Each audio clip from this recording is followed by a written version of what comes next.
नमस्कार प्रणाम। हम आप सबके छोट भाई सिंगर पंकज प्रेमी बड़े भैया खेसारी लाल यादव की पत्नी छपरा विधानसभा 118 से उम्मीदवार हैं। आप सब चंदा यादव को भारी से भारी मतों से विजयी बनाएं। जन जन के जगावे संविधान के बचावे,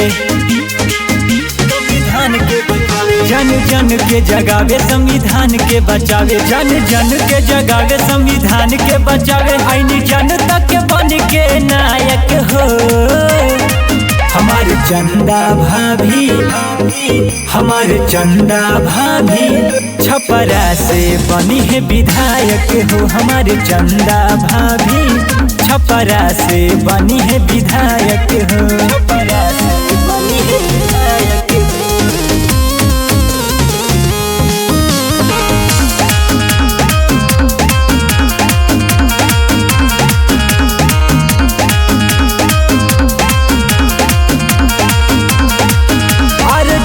के बाटे सपोर्टन हो, एक तरफा देवे के बाबोटन हो, एक तरफा देवे के बाबोटन हो। आरजेडी के बाटे सपोर्टन हो, एक तरफा देवे के बाबोटन हो। कहे गाँव जवान अब की बदली बिहार बनी सब करई त सहायक हो।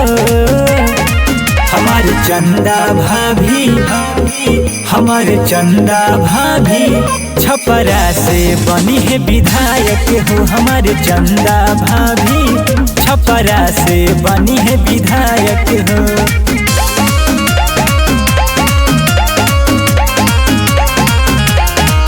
छपरा से बनी है विधायक हो। विधानसभा के अब की चुनौआ में हो, सोरे भइल बसहर गौआ में हो। विधानसभा के अब की चुनौआ में हो, सोरे भइल बसहर गौआ में हो। सब बाटे देखा साथ लालटेन संगे हाथ केहू होई नहीं इनका लायक हो।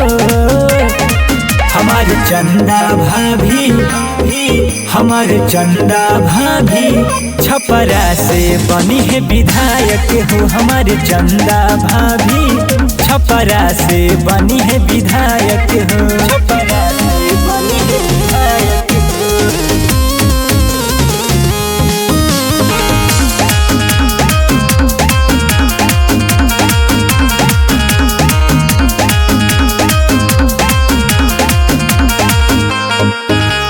चंदा भाभी त विकास होई हो, छपरा के पुराया बयास होई हो। छपरा के पुराया बयास होई हो। जीती है चंदा भाभी त विकास होई हो, छपरा के पुराया बयास होई हो। चाचा लालू के सनेस बतुलावे हरमेश कहे पंकज प्रेमी गायक हो।